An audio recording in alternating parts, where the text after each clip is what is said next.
Bom dia, pessoal. Sejam todos bem-vindos e todas bem-vindas, né, a mais uma programação interessante dentro do nosso circuito de sábados letivos, né? Desculpa aí o pequeno atraso, foi um probleminha técnico que a gente teve aqui nos bastidores, mas já foi resolvido. Para a gente é uma grata satisfação acordar uma manhã de sábado para aprender, para debater temas relevantes para o nosso dia a dia. E desta vez a gente conta com um convidado bem especial, né? Aqui do nosso estado vizinho, do nosso estado irmão, Rio Grande do Norte, né? Ele que é professor da Universidade Estadual do Rio Grande do Norte, o professor Rodson Nascimento, tá? A gente fica muito feliz aqui porque ele gentilmente atendeu ao convite dos nossos professores da área de ciências humanas e sociais, né? Eles que organizaram este sábado. Vocês estão lembrados que cada sábado é um grupo de professores que organiza a temática, organiza os debates, traz os convidados, né? E dessa vez foi o grupo de professores da área de ciências humanas e sociais. Então, sejam todos bem-vindos, eu espero que vocês aproveitem. É um tema muito curioso, um tema também, vocês vão ver, sobre vários aspectos bem atual, né? E o título, digamos assim, da programação de hoje, da conversa de hoje, vamos dizer assim, né? Não vamos chamar de palestra para não ficar aquela coisa pesada, eu tenho certeza que vai ser uma coisa bem gostosa, bem dinâmica, né? Eles botaram da seguinte forma, ó, ciências humanas e as mitologias, a relevância dos mitos na formação do nosso pensamento, do pensamento ocidental. Eu, particularmente, sou apaixonado por filosofia, história, mitologia, né, de diferentes culturas, e eu tenho certeza que vocês, que se porventura ainda não são apaixonados, né, vão se apaixonar também, né?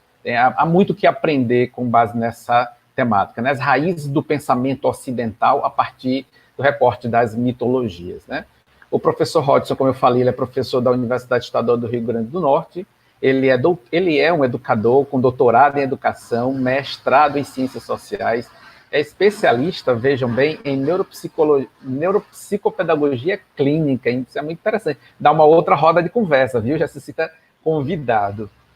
E ele também é graduado em ciências sociais e em teologia, tá? Então, ou seja, é uma pessoa que tem bastante bagagem para falar sobre esse tema, tá? Agora, pela manhã, a gente vai ficar com a equipe de professores, né, uma parte, na verdade, né, dos professores de ciências sociais e humanas, né, os professores que vão estar a manhã inteira conduzindo, vamos dizer assim, como debatedores, como mediadores, como facilitadores do diálogo agora pela manhã, né, que é o professor Péricles, a professora Luciana e o professor Tiago, tá? Os três já estão aqui no estúdio, eu vou passar a palavra para o professor Tiago e agradecer demais a esse time, né?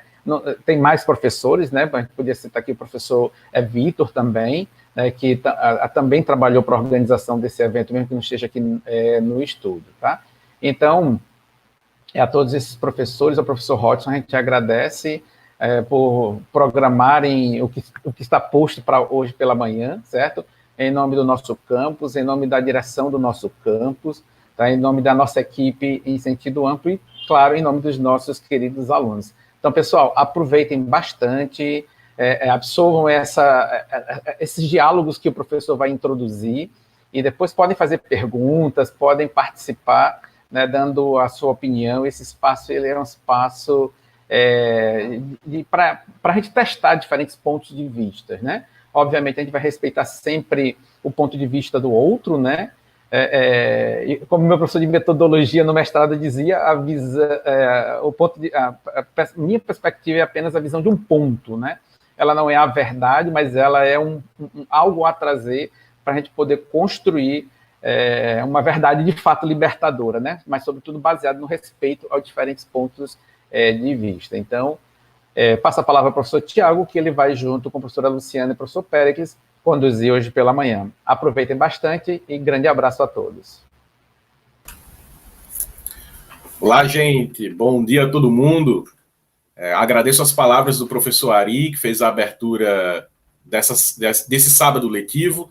Agradeço a todos os nossos alunos que se encontram aí online, se encontram assistindo a nossa transmissão. Nós esperamos que esse momento seja enriquecedor para todos vocês, que seja um momento de crescimento intelectual e também criativo, que o tema das mitologias é um tema que não só remete ao nosso intelecto, mas também ao nosso imaginário. E a perspectiva que nós temos nessa manhã é de fomentar tanto o intelecto quanto o imaginário de todos vocês. E a junção desse tema com as ciências humanas não é por acaso. As mitologias têm muita inserção nas ciências humanas, ou melhor, as ciências humanas têm uma apreciação especial pelas mitologias e principalmente pela forma como o pensamento mitológico e seu desenvolvimento intuitivo e também criativo passaram a se inserir, vamos assim pensar, no pensamento ocidental, né? A gente vai comentar um pouco mais sobre esses detalhes, principalmente quando eu for fazer aqui a passagem para o nosso professor Hodgson.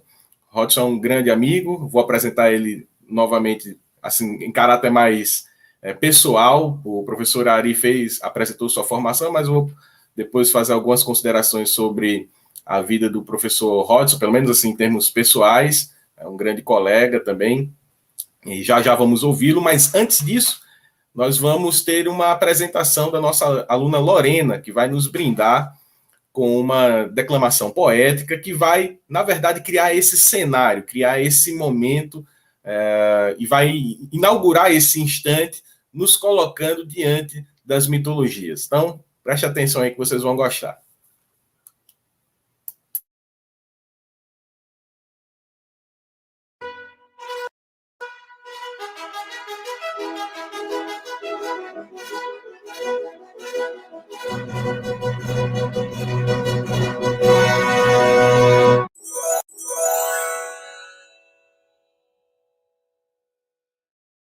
Narciso preciso, menino perfeito, criado pela mãe para não ter nenhum defeito, virou uma flor em seu leito por uma maldição que sangrava em seu peito.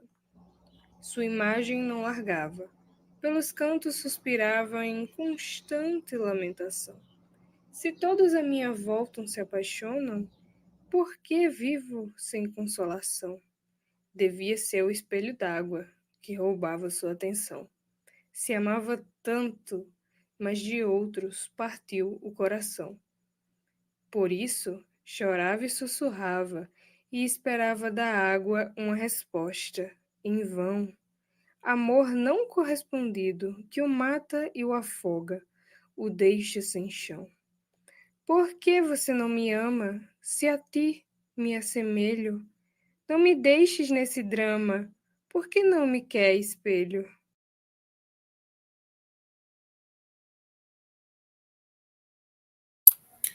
Muito bem, e é nessa atmosfera de Narciso, do espelho tão conhecido e dos seus dilemas, os dilemas criados ali, que eu também quero convidar a cena o nosso professor Hodgson. Professor Hodgson, bom dia. Bom dia, pessoal, tudo bem? Muito Coragem bem. para vocês aí, força, né? No dia de sábado, um bom exemplo aí de disciplina intelectual. Verdade. E muito bom começar com um poema de Lorena aí, falando sobre o Narciso, né?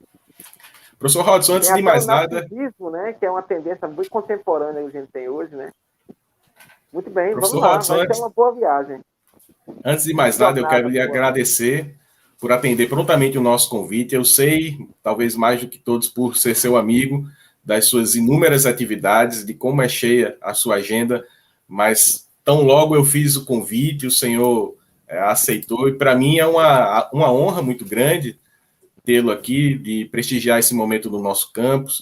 O professor Ari já falou sobre sua formação intelectual, eu posso falar um pouco da nossa amizade. O professor Hodgson foi meu orientador quando fiz especialização em ciências da religião, é alguém que caminha também comigo nessa trajetória intelectual. Eu tenho a honra também de hoje fazer parte de um grupo de pesquisa e de leitura sobre religião, filosofia, sociologia e educação, também coordenado em grande medida pelo professor Hodgson. E, assim, é alguém que eu admiro. Foi, num primeiro momento, assim, muito gratificante ter o seu aceite, né? Mas mais ainda porque eu sei da sua capacidade, sei do seu esmero, da sua dedicação. É alguém que aqui no Rio Grande do Norte eu tenho em alta conta. Então, professor, muito obrigado. O tema é desafiador, porque falar de mitologias envolve vários mitos sobre ela, né? Tem esse detalhe. A nossa pretensão é comentar um pouco os mitos antigos e também como eles se organizaram, em grande medida, ou pelo menos residuaram no pensamento ocidental. Eu, como sou professor de filosofia e falo sobre mitologia nas minhas aulas, principalmente quando a gente está fazendo a transição ali do período homérico, da história grega, para o período arcaico, que é onde a filosofia historicamente é demarcada, é bem comum os professores dizerem, né, que o discurso filosófico ele supera o discurso mitológico em função da sua racionalidade própria. E se faltarem os detalhes, acaba que para o aluno ou para quem assiste, imagina que a filosofia ela exclui os mitos.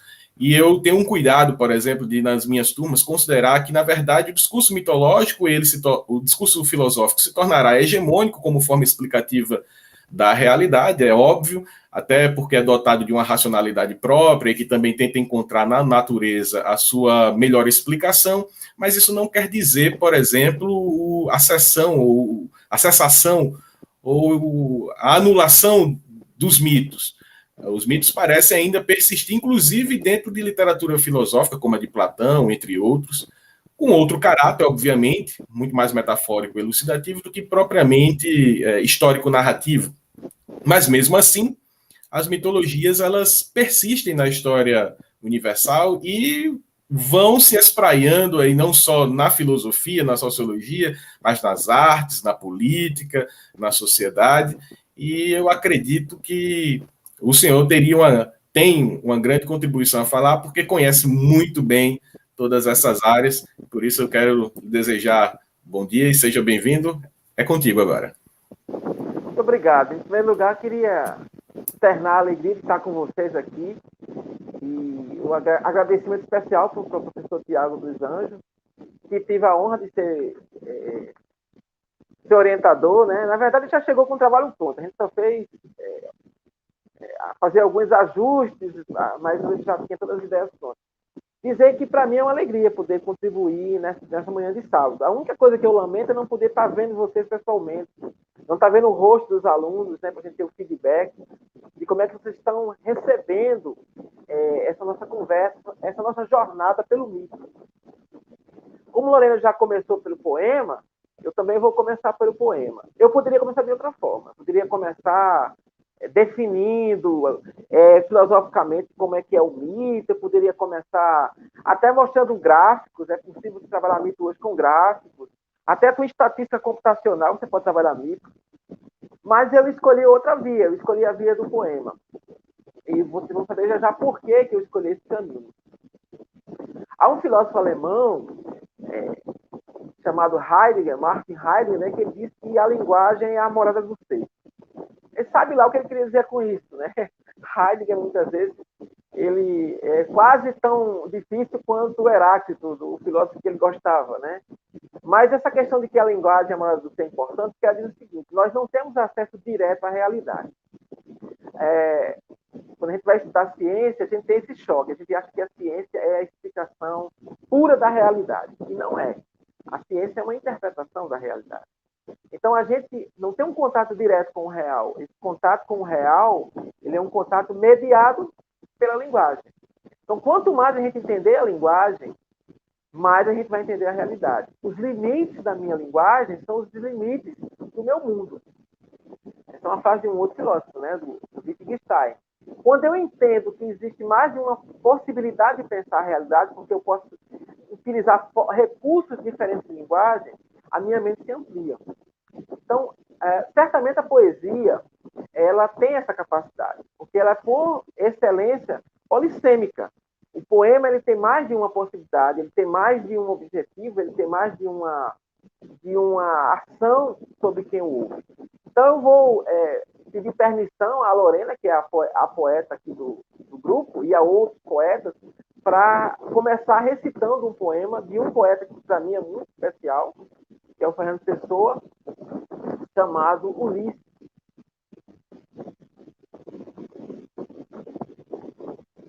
Diz assim o poema do Fernando Pessoa. O mito é o nada que é tudo. O mesmo sol que abre os céus é um mito brilhante e mudo. O corpo morto de Deus, vivo e desnudo.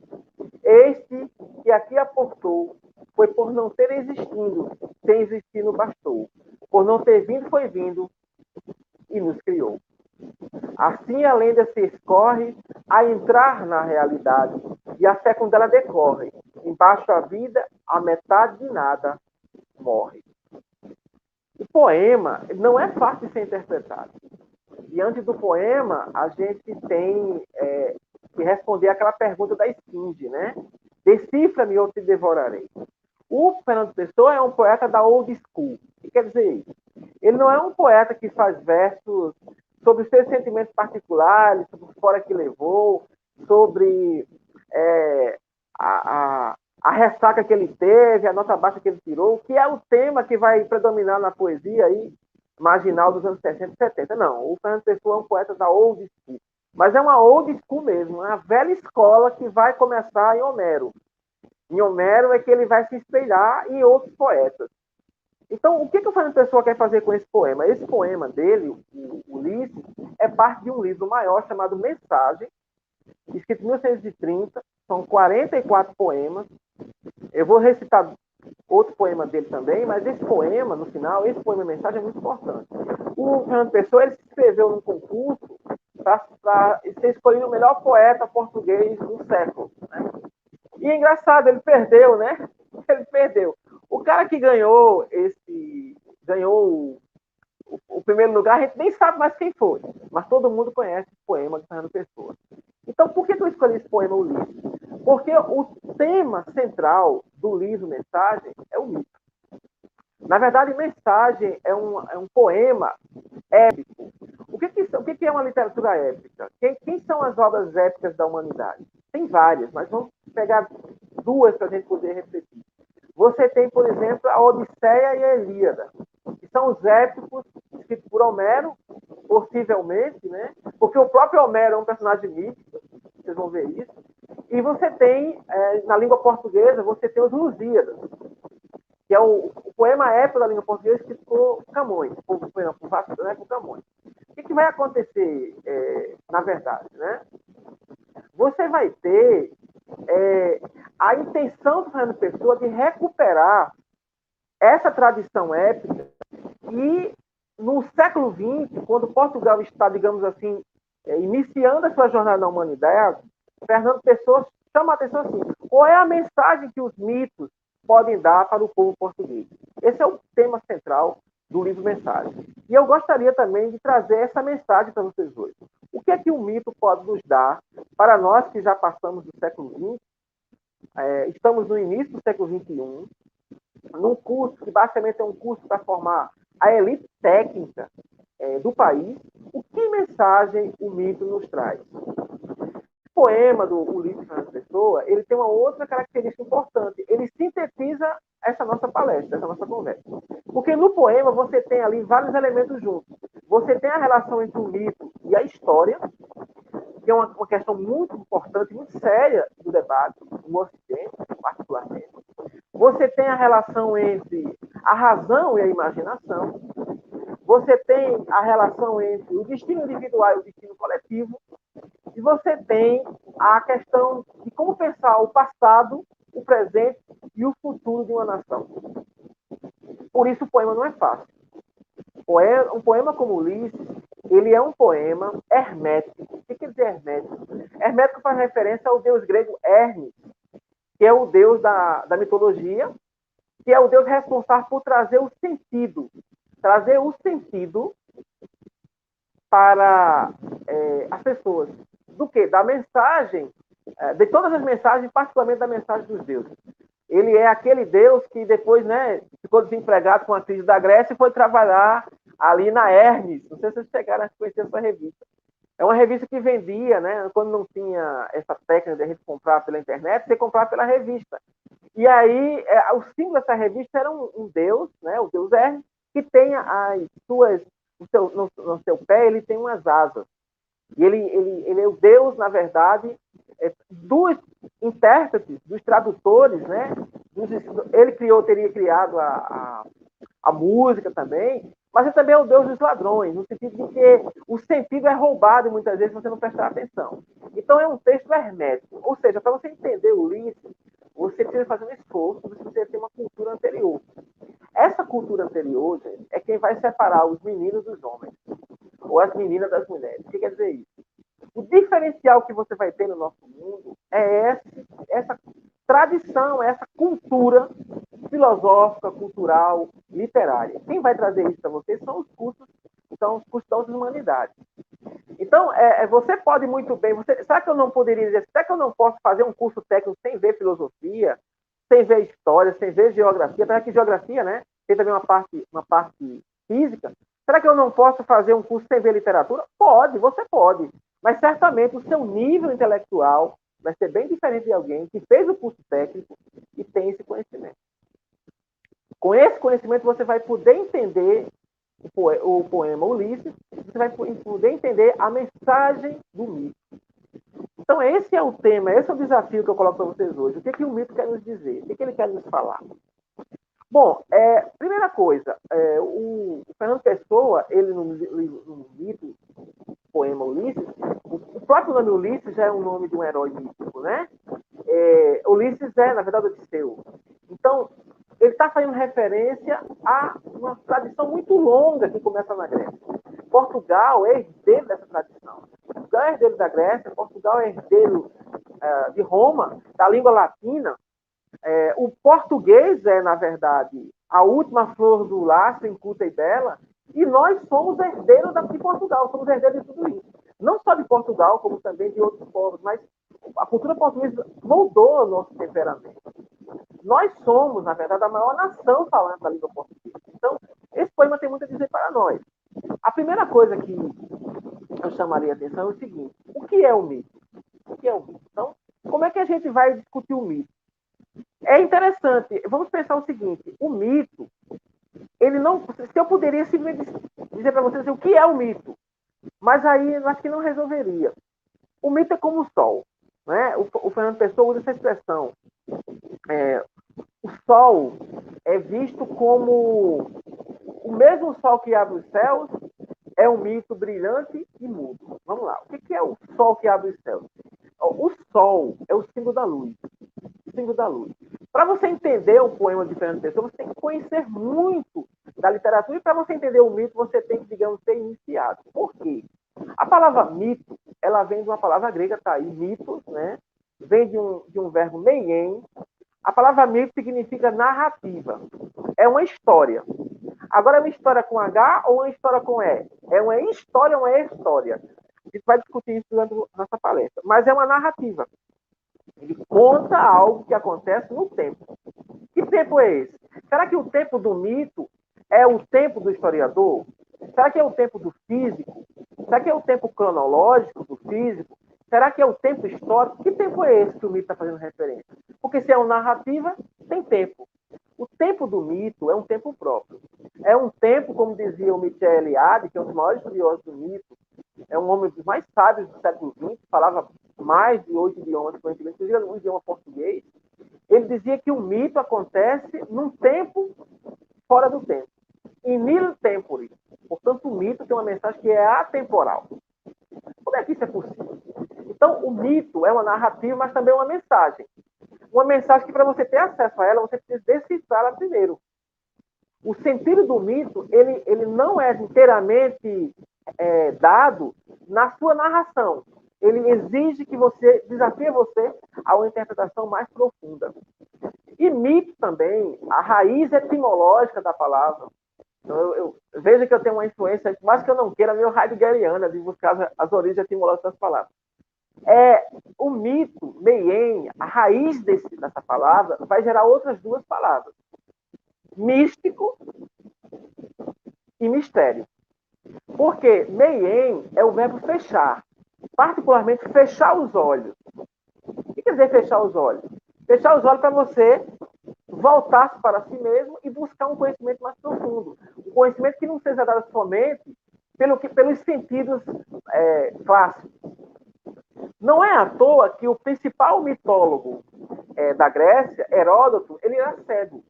Existe uma longa tradição nos contadores, digamos assim, nos escritores míticos, que eles são cegos.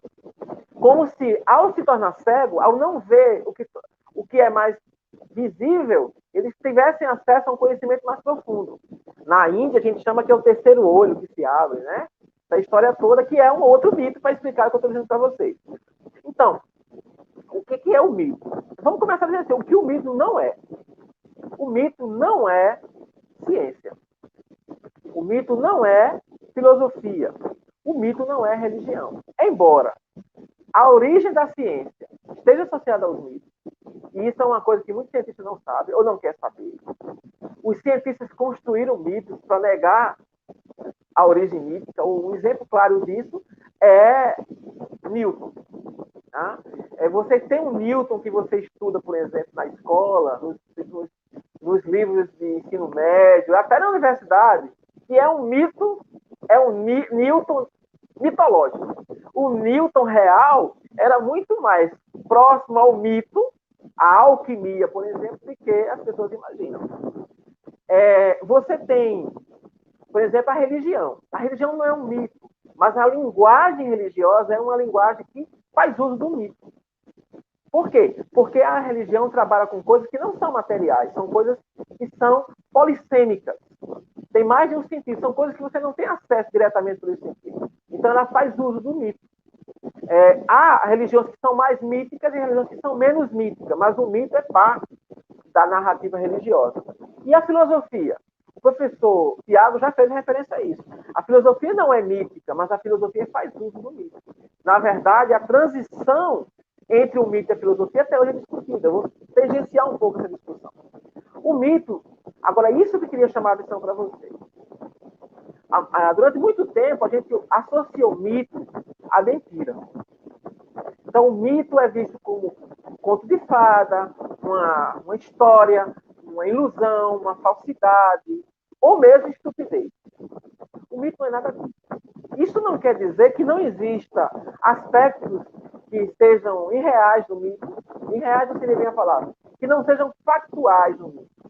O mito não é factual. Acho que seria a melhor definição. Ele é real sem ser factual. O mito não quer dizer que o mito não tenha determinados aspectos de mentira, ele pode até ter. Porque Hermes tinha essa capacidade, também era o deus dos mentirosos. O mito, ele pode ser usado de uma forma para tornar você estúpido. Tem pessoas que se tornam estúpidos seguindo determinados mitos. Isso é possível também, mas o mito não é isso. Então, afinal de contas, o que é o mito? Está parecendo aquelas aulas de Sócrates, né? Sócrates vai desconstruindo o cara, tem uma hora que ele pede a paciência. Diga aí, Sócrates, então, o que é. Eu não sei do que é. Se você não sabe, você começou a aprender. Porque eu só sei uma coisa que nada sei. Que você começa a aprender quando você começa a desconfiar do que você acha que sabe. Cada vez que você faz essa desconfiança, você tem um choque cognitivo, você tem a possibilidade de avançar. Se você não desistir. Então, a dúvida, gente, não é inimiga do conhecimento. A dúvida é amiga do conhecimento. Só regimes, ideologias autoritárias dizem assim, esta é a opinião da ciência. Esta é uma opinião indiscutível. E quem discutir vai ser preso, vai ser lixado, vai ser... Né?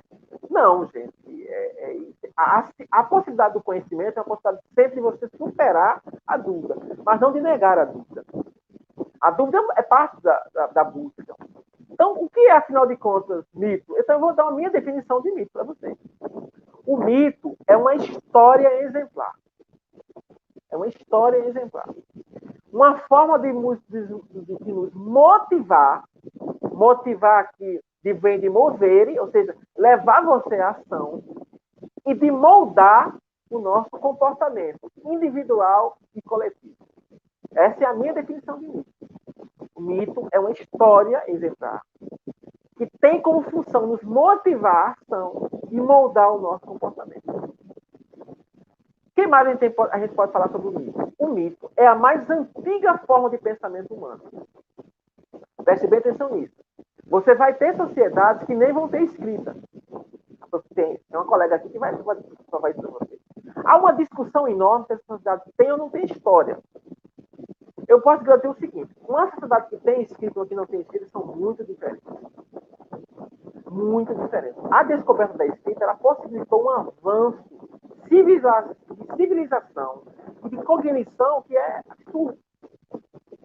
Nenhuma sociedade não escrita, por exemplo, construiu impérios.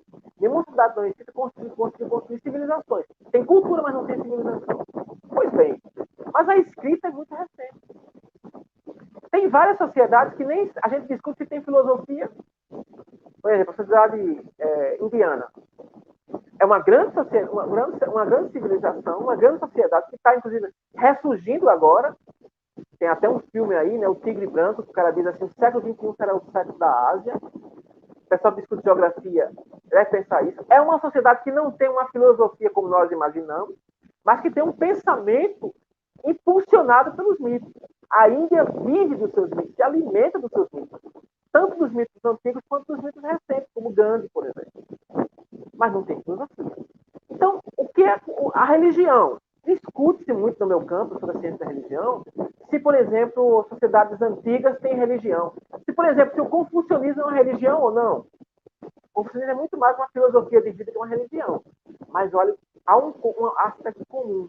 Se você for para a pré-história, já ali no período paleolítico superior, você vai encontrar isso.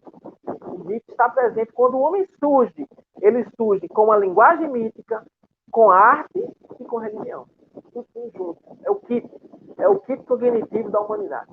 Então, o mito é a mais antiga e universal forma de pensamento científico. Então, não dá para ignorar o mito. Fizeram isso, tentaram fazer isso. Não dá para ignorar o mito. É preciso decifrar o mito. O que mais a gente pode falar sobre o mito, né?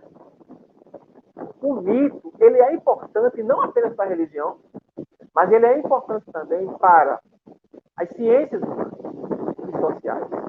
Particularmente, o mito é importante para a antropologia, o mito é importante para a ciência da religião, o mito é importante para a sociologia, para a ciência política, o mito é importante para a psicanálise, o mito é importante para a psicologia. Sem o conhecimento do mito, essas ciências não conseguem entender plenamente o que é o ser humano. O ser humano, desde o seu nascimento, ele é, digamos, uma fábrica de construção de mitos. Por que isso é assim? A gente vai tentar discutir. Mais do que isso, alguns mitólogos são os estudiosos do mito. O primeiro desses mitólogos é um alemão, chamado Max Miller. Inclusive, ele vai dizer que... Por que é que o Ulisses diz assim que o sol é o corpo do Deus, né? O sol é o corpo do Deus. Porque o Max Miller ele vai fazer uma coisa bem interessante, que é comparar mitos de culturas diferentes. Começa a comparar a mitologia, ele começa a perceber que há muitas semelhanças. E onde ele vai encontrar a explicação para essa semelhança? Ele vai encontrar no uso da linguagem. Ele vai dizer, por exemplo, que a palavra Deus ela está presente em todas as línguas de um tronco linguístico chamado indo-europeu.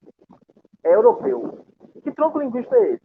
O grego, o latim e todas as suas línguas filhas, como, por exemplo, o italiano, o francês e o português. O que há em comum em Deus? Ele diz que todas essas línguas seriam derivadas de uma língua chamada sânscrito, que é a língua, que quer dizer a língua dos deuses da Índia. Então ele vai dizer como é que é Deus em sânscrito. É Deva. E ele vai retirar o A e ficar só com a raiz. Vai dizer que Devi quer dizer luz. Então, a luz é sinal da divindade. Por isso que a luz é sinal de conhecimento. E a luz suprema é quem? É o Sol. Vocês vão perceber isso em vários mitos, inclusive no mito ocidental, digamos assim, racionalizado, que é a alegoria ou o mito da caverna. O que é que Platão disse que é o Sol? O Sol é o pleno conhecimento da luz. Nós não podemos olhar diretamente para a luz, vai dizer Platão, a gente tem que escolher estratégias para conseguir chegar a ela. Como eu estou fazendo com vocês aqui, estou dando estratégias para isso. Então, é muito importante compreender essa linguagem mítica. Alguns mitólogos contemporâneos, tem vários deles, o Joseph Campbell, que é o meu de preferência, porque é o mitólogo que ganhou mais dinheiro na vida, né? Ficou rico com o estudo do mito. Ele estudou muito a mitologia, ele foi muito influenciado por um outro mitólogo, que é o Carl Gustav Jung. Vou falar um pouco sobre ele aqui ainda. Mas o Joseph Campbell teve uma sorte de encontrar um jovem cineasta chamado George Lucas. E quando o Lucas percebeu os trabalhos de Campbell, tem um livro e tem uma série de DVD chamado O Poder do Mito. Eu disse, rapaz, essa é a forma de nós ficarmos ricos. E ele pegou a estrutura dos mitos e fez uma nova mitologia moderna chamada Jornada nas Estrelas. Se vocês sabiam, existe uma religião nos Estados Unidos baseada em mitologia de Star Wars. Existem pessoas que são adeptas de Star Wars. Então, mas isso não foi criado? Foi criada a mitologia, mas o sentido, não. Não é factual, mas é real. Toca em coisas que são reais. Tanto é que Star Wars é certo no Japão, na China, na Índia, que teoricamente não tem nada a ver, foi feito nos Estados Unidos. Então, esse é um desafio para os antropólogos que são relativistas. Assim, cada cultura é absoluta, aquilo só vale uma cultura. Não, o mito é universal. E onde está a universalidade? Não é no nome dos personagens, é na estrutura mítica. Então, a estrutura mítica pode ser, inclusive, dividida. Eu posso partes do mito. As partes do mito são chamadas de mitemas. Para vocês terem uma ideia, existe um mitólogo contemporâneo chamado Michael Witzel, que ele chega a dizer que os mitemas, eles evoluem, desenvolvem de uma forma muito semelhante aos genes da biologia. E ele chega a catalogar e usar até modelos computacionais para mostrar as variações dos mitemas em várias tradições, em várias culturas, para encontrar a árvore filogenética do mito. Ou seja, o mito está presente em todo mundo. E alguns desses mitos, inclusive, eles se repetem. Eu vou citar só 7 deles, porque 7 é um número mitológico, tá? É um número importante. 7 é um número importante. Vamos lá. Primeiro, o mito da criação do homem do barro, da argila. Esse mito está presente em quase todas as civilizações. Quase todas as culturas têm algo semelhante. Muda um pouco o nome do indivíduo, muda o tipo de material usado, se foi barro, se foi argila, mas é sempre isso aí. A gente achava que o mito mais antigo que existia estava presente em Gênesis. Então a gente achava que tinha gerado dali. A gente descobriu que não, está em outras culturas, inclusive, num texto bem mais antigo, que é o mito chama da Epopeia de Gilgamesh, que foi encontrado na biblioteca de Assurbanipal, dos Sumérios, escrito na primeira forma de escrita da história, cuneiforme. Esse mito conta o quê? O nascimento do homem do barro. O que mais encontramos nessa mitologia? O dilúvio. Olha só, existe relatos do dilúvio na Amazônia, índios brasileiros, existe relato de dilúvio na Índia, existe relato de dilúvio na China, existe relato de dilúvio na África, no Oriente Médio. Como é que se explica isso? Então, é uma boa pergunta para a gente pensar. Outros relatos. A ideia de que você tem um Deus que morre e desce aos infernos. Isso é muito claro, por exemplo, no mito de Orfeu, na mitologia grega. Mas você tem isso em outros. Você tem a descida de Inanna aos infernos. Você tem isso em vários lugares. Então, tem outras estruturas, como, por exemplo, o Apocalipse. Na Índia, se acredita que o mundo era destruído, né? E Urdas, né? Em épocas distintas, depois ele é reconstruído de novo. Então, existem relatos de dilúvio em várias culturas. Você tem a ideia do roubo do fogo para o bem da humanidade. Os heróis civilizadores, os heróis que criam cultura. Você vai encontrar isso também em outros povos. O caso mais famoso que a gente tem aqui, que a gente conhece, é o de Prometeu. Roubou o fogo dos deuses e foi condenado a ter o seu fígado comido, né? Então, você que bebe muito, tome cuidado, porque o seu fígado vai ter o mesmo destino. Então, o que acontece? Todos os dias ele tem que empurrar, né, uma pedra e depois voltar a pedra. E o fígado comido. Então, porque é punição porque ele deu ao homem a descoberta do fogo. Então, essa questão do fogo é muito importante. Todas as culturas têm algum mito, algum herói que criou o fogo, que desenvolveu o fogo e sofreu uma punição por isso. Por quê? Porque com a criação do fogo, antes da criação da escrita, que também tem outros mitos contando o herói criador da escrita, você vai ter a demarcação de onde termina, entre aspas, a dominação biológica e onde começa a dominação cultural. O homem passa a interagir de forma diferente com a cultura, a partir do fogo. Depois a gente vai retomar um pouco isso. Então, gente, olha só que coisa interessante. Olha só o poder e a importância do mito. E como a gente vai interpretar o mito agora? Aí a segunda parte da nossa conversa. Primeira parte foi a importância do mito. E agora a gente vai para a segunda parte. Como interpretar o mito? Lembra que eu disse que o mito faz uma pergunta para nós, semelhante à pergunta da esfinge do Egito? Decifra-me ou te devorarei? Você sabe qual foi a pergunta que a esfinge fez para Édipo? Ela fez a seguinte pergunta: qual é o animal que de manhã anda de 4 patas, de tarde anda de 2 e à noite anda de 3? Você sabe qual é? Que animal é esse? Decifra-me ou te devorarei. Então, todas as culturas têm mitos que exigem ser decifrados. Estão vendo aí, ó, mitologia africana, a mitologia grega, a mitologia romana, a mitologia sumérica, a mitologia egípcia. Eu fui criado, inclusive, com contato com a mitologia egípcia. Eu fui criado ouvindo uma fábrica de mitos que é o Olodum. Deuses, divindades infinitas do universo. Né? O esquema mitológico no Código de Gebe. Aí, depois de muito tempo, descobri que o Código de Gebe é um manuscrito, pergaminho, né? Que conta a cosmogonia, e a cosmogonia egípcia, como os deuses criaram, o nascimento dos deuses egípcios. E aí ele fala do nascimento da noite, Nut, e fala do principal mito egípcio, o mito da morte, ressurreição e Osíris. Olha aí, o Deus que morre e ressuscita. Né? Então, a mitologia nórdica, quem dessa geração mais recente, até eu que me incluo nela, não assistiu a série dos Vingadores aí, né? Quem não viu os filmes do Thor? Olha aí a mitologia. Quem não está assistindo agora aí a série de Loki? Então, a mitologia nórdica está aí presente. Não morreram os deuses? Não morreram os mitos? Como é que a gente está se alimentando disso? Como é que vocês estão ganhando milhões de dólares em torno disso? Como é que, mas os deuses não tinham morrido, a região não tinha acabado, a mitologia não tinha superado pela filosofia, a ciência não era a única verdade que tinha que ouvir? O que houve que deu errado? Essa é uma pergunta que eu faço para vocês. Observe que parece que o discurso é uma coisa e a prática é outra.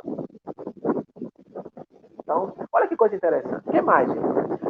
Agora vamos para a parte mais difícil. Teoria do mito. Como interpretar o mito?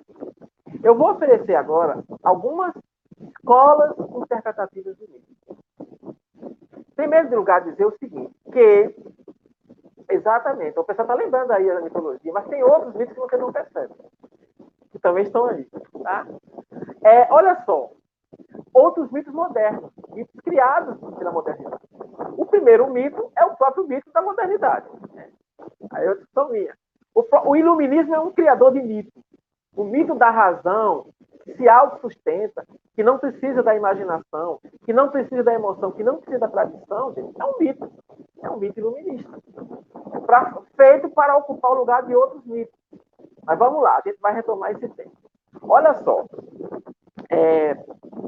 Então, como é que a gente pode interpretar o mito? Eu vou dizer para vocês. Existem duas formas de você interpretar o mito. Essas duas formas elas são antagônicas. Uma quer eliminar a outra. E elas existem desde o início. Certo? E elas geraram outras teorias. A origem está no início, quando se começou a interpretar o mito. Então, onde é que se começou a interpretar o mito? Para nós, aqui. Para nós. Na Grécia. Tudo de bom e de ruim que a gente possa imaginar, a gente pode buscar ali. Certo? Então, qual foi a primeira teoria que interpretou o mito? A primeira teoria que interpretou o mito foi a teoria da interpretação literal e moralista. O que quer dizer isso? Esses autores interpretaram o mito, primeiro, exatamente como eles estavam dizendo. O que o mito estava dizendo era, vamos comparar se né? O pessoal discípulo de Bertrand Russell, né? Vamos ver se a linguagem é precisa, se ela descreve o mundo como o mundo é. Depois, você tem a moral. O que os mitos fazem? Que valores eles transmitem?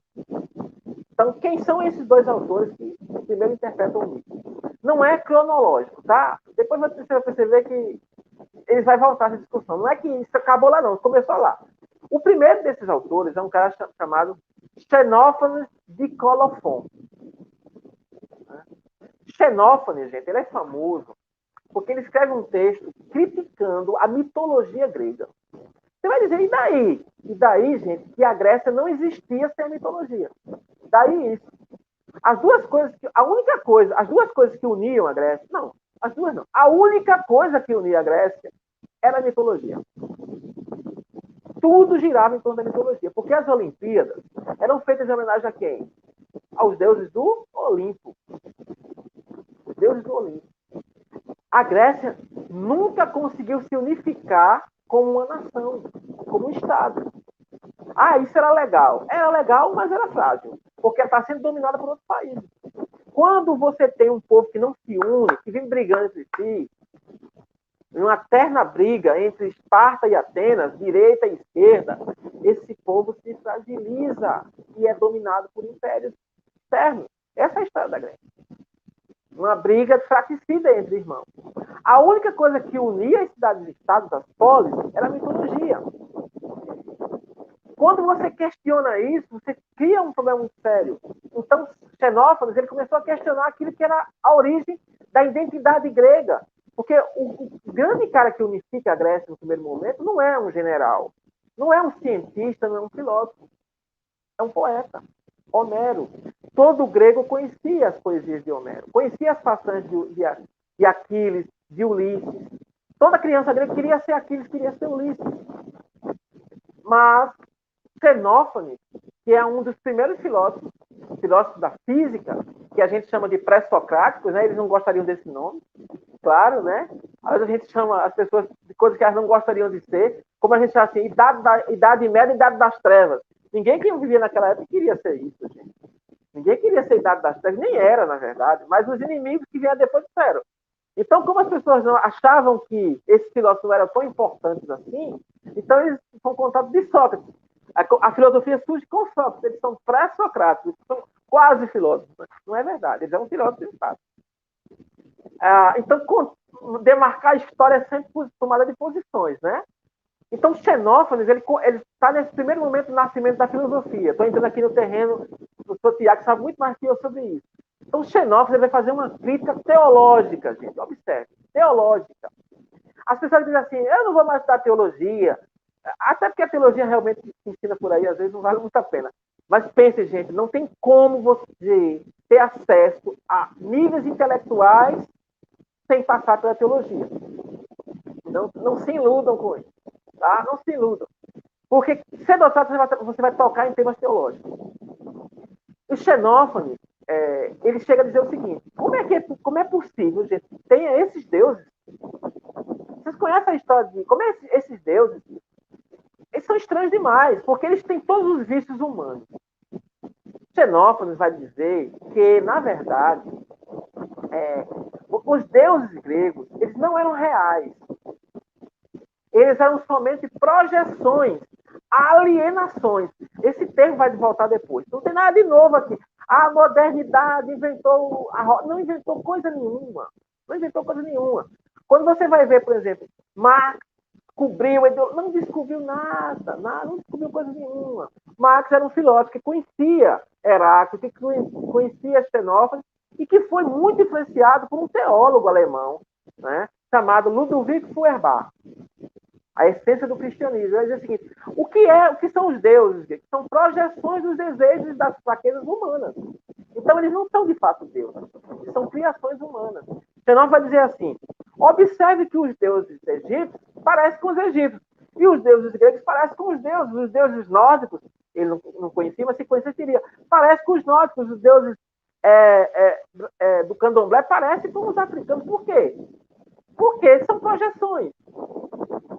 São projeções. E mais que isso, os deuses gregos tinham defeitos terríveis morais. Eram falsos, traidores, rancorosos, bipolares. Né? Um exemplo disso, só para entender um pouco essa história. Todo mundo conhece a história de Medusa. E todo mundo acha a Medusa um monstro. A Medusa é ruim, ela é a mulher que deixa você virar pedra com o seu olhar.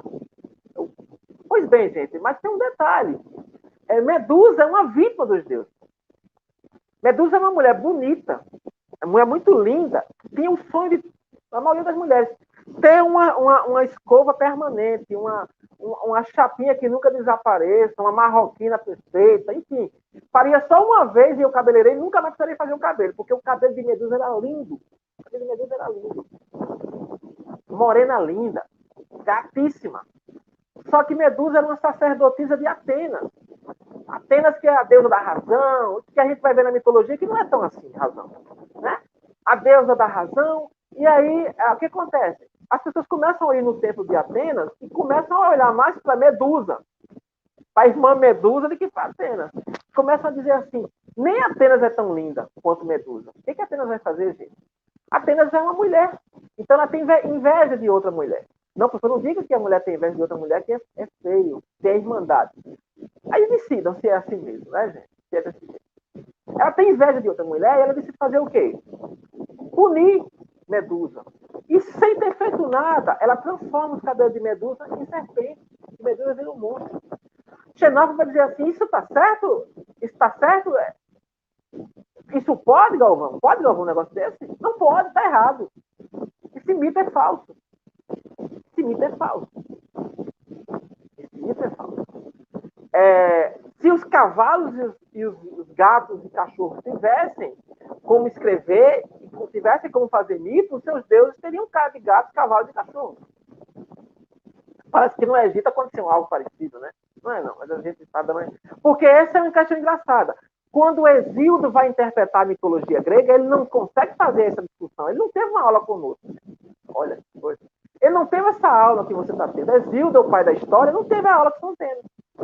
Então, Hesíodo interpreta os mitos gregos literalmente. Ele vai dizer assim, olha que coisa estúpida, os deuses são animais, corpo de gente, cabeça de águia, cabeça de Horus, né? Cabeça de gavião, cabeça de cachorro, né? O deus cachorro, tem até sepultamento para cachorro lá, voltou agora, né? Pet. Tinha o lugar para os cachorros, o cemitério dos cachorros. A Calípolis, só para os cães. A gente não gosta de chamar cachorro de cão. O nordestino não gosta disso, certo? É cachorro. Cão é outra coisa. Então, olha só. Ele vai dizer que isso não está certo. Platão leu isso. E ele vai dizer, não está certo. E tem um outro problema. Os mitos, eles transmitem valores questionáveis para as crianças. Que valores são esses? Lembre-se que o mito servia de modelo de comportamento. Então, Platão vai dizer, olha só, na República, né? E aí é um problema, né? O problema do filósofo iluminado. O filósofo iluminado, cedo ou tarde, vai querer censurar quem pensa diferente dele. Olha aí, acontece aqui, né? Na República de Platão, os poetas deveriam ser censurados. Platão é o arquétipo do ministro do STF. Sem querer polemizar. Porque está colocado aqui a questão é a seguinte. Em que circunstâncias se é válido ou não a censura prévia? Platão está propondo uma censura prévia dos mitos. As crianças, os jovens, não devem ter acesso a esses mitos. Por quê? Porque o comportamento dos deuses era imoral. Olha só, gente. Vocês conhecem a história de Osíris? Quem é o principal deus do Egito? É Zeus. Quem é Zeus, gente? Zeus é um predador sexual. Zeus ele não queria nem saber se era alto, baixo, bonita, não. Fez xixi de coca, teve mais de 20 quilos e Zeus estava pegando. E ele não queria saber se a mulher queria ou não queria, ele ia ter. Essa é a história de Zeus.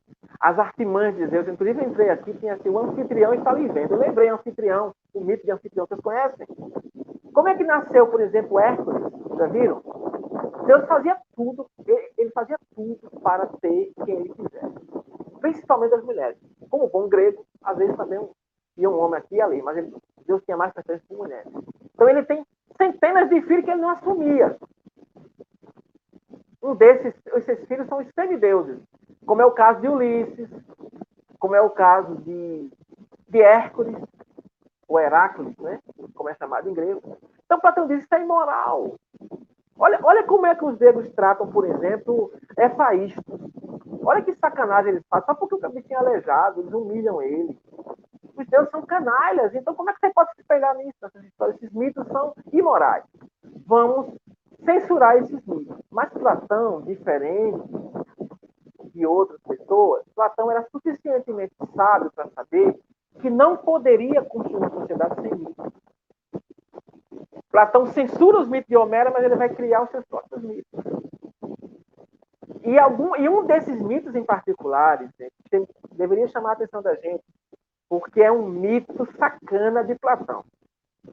É o mito das três raças. O mito das três raças de Platão, provavelmente, ele leu esse negócio no Rig Veda 10. Ele deve ter lido isso, só pode ter sido. Porque o Rig Veda 10, o Rig Veda são os textos sagrados da Índia. No Rig Veda tem lá a história do nascimento do homem, do corpo de Purusha. E lá diz que Purusha, né, que é uma das manifestações do deus Brahma, criou 3 tipos de homens. Os feitos da cabeça, os Brahmas, os feitos dos braços e pernas e os feitos dos pés. Eu não vou interpretar esse mito aqui, porque é um mito muito rico, e não estou querendo condenar aqui a cultura indiana por isso, até porque esse mito é mal interpretado. Mas estou querendo dizer o seguinte, Platão pegou essa ideia para justificar o quê? A divisão social. Então ele usa o mito para justificar a escravidão, a divisão, ou não bem escravidão, mas para justificar o sistema dele. Então aí tem um eu queria chamar a atenção de vocês. A degeneração do mito para mistificação, que é o uso ideológico dos mitos. Isso é algo que começa lá e não desapareceu nunca mais. Eu vou citar 2 mitos no Brasil que têm essas características aqui. Eu não vou polemizar. Eu queria que vocês pensassem comigo. Tiradentes e Zumbi dos Palmares. O que a gente sabe historicamente sobre esses 2 indivíduos é muito pouco parecido com o que a gente ouve sobre eles. Esses 2 mitos, eles servem para mistificar uma pauta, uma agenda. Tiradentes legitimar a República, Zumbi dos Palmares legitimar uma determinada visão do movimento negro. Não diga isso, professor. Você está correndo risco, né? Gente, mas é real. Tinha como ser diferente? Não sei. Estou dizendo a você que já está aí questões atuais. Está aí, já no início. Então, essa é uma escola, gente, que vai crescer. Muitos vão ver o mito como uma falsa ideia, como uma ilusão, como alguma coisa a ser substituída pela filosofia, substituído pela ciência. Vocês vão ter essa teoria. Por isso que você quer dizer que alguma coisa é falsa, isso é um mito. Isso é mito. A ciência tem os dados. O resto é mito. Será que é assim com ciência? Será que é? Será que é desse jeito? Será que não tem interpretação aí? Será que não tem ponto de vista? Será que não tem uma narrativa? Será que é assim mesmo? Será que as teorias científicas são reflexos diretos da realidade ou são interpretações da realidade? É uma questão para vocês pensarem. Pensar, gente. Não é que vocês vão ficar pensando o tempo todo sobre isso, não. Vocês vão voltar a ser técnicos. Né? Você tem que ter essa visão mais não. Ninguém quer saber, professor, a teoria a luz é onda ou não. Eu quero que você resolva aqui o problema do grau condicionado. Certo? Agora, você tem que saber disso. Para você não ser só um técnico. Olha só. A outra teoria que surge no mesmo momento é diferente dessa. Ninguém sabe direito quando ela surgiu, mas alguns dizem que surgiu com um cara chamado de Heráclito de Éfeso. Heráclito de Éfeso. Heráclito de Éfeso, gente, é um menino prodígio da filosofia antiga que recebe o nome de O Obscuro. Você imagina um cara com o nome de O Obscuro? Deve ser uma pessoa muito fácil de você entender. Ele entrou para a história da filosofia como o filósofo do Rio, do Devi. Tem uma frase que ele diz, bota aí a tecla SAP, ele diz assim, para ficar mais chique, né, na aula de vocês. Pantarei kaiodenmenei, em grego. Tudo flui, nada fica como é. Já ouviram essa frase? Já ouviram. Nada do que foi será igual ao que a gente viu há um segundo. Tudo passa o tempo todo no mundo. Olha aí, é a mesma coisa. A ideia de que a realidade é dinâmica, está em movimento. E Heráclito, segundo alguns, foi o primeiro a dizer assim, não é preciso fazer uma interpretação literal do mito. Talvez o mito nos diga coisas mais profundas. como ele era um homem do iniciado, ele dizia, né? Platão também conhecia Heráclito, viu, gente? Platão também conhecia Heráclito. Essa é uma outra questão. Tanto é que lá na República ele tem duas formas de explicar a teoria das ideias. Uma forma na alegoria e uma outra forma que ele explica de forma geométrica, matemática. Porque ele diz que existem níveis de profundidade, né, da alma, a alma vai subindo. Vale a pena estudar filosofia, gente. Vale a pena, viu? Então, Heráclito, ele começa essa tradição de que o mito precisa ser interpretado de forma mais profunda. Não pelo que ele está dizendo, mas pelo que ele quer dizer. Você vai ter um autor aqui, esses dois autores aí, eu vou ser brevemente, vão dizer o seguinte. Um primeiro vai dizer que, será que o mito, na verdade, ele não ele não seria uma história que teria acontecido, né? Preste atenção comigo, uma história que teria acontecido factualmente em determinado momento. E esse personagem dessa história, ele teve algum atributo, alguma característica, alguma coisa que o diferenciou dos demais, e por isso ele foi mitologizado. Olha o argumento do cara como é interessante. Será que a história com H não teria origem e a história com S teria a continuação? Olha só, ele está dizendo o seguinte, vamos pensar o seguinte, será que de fato não existiu uma guerra de Troia mesmo? Será que não existiram esses reis? Mas será que isso não foi contado com mais beleza, com mais emoção, e depois virou um mito? Durante muito tempo, os historiadores disseram que não. Troia era uma ilusão, não existia Troia. Mas nos anos 50, nos anos 20, nos anos 50, a arqueologia surgiu. E uma das grandes questões da arqueologia é descobrir Troia. Não é que descobriram? Troia existiu. Olha que coisa interessante. Existiu uma cidade chamada Troia, existiu uma guerra lá. Então tem alguma coisa aí.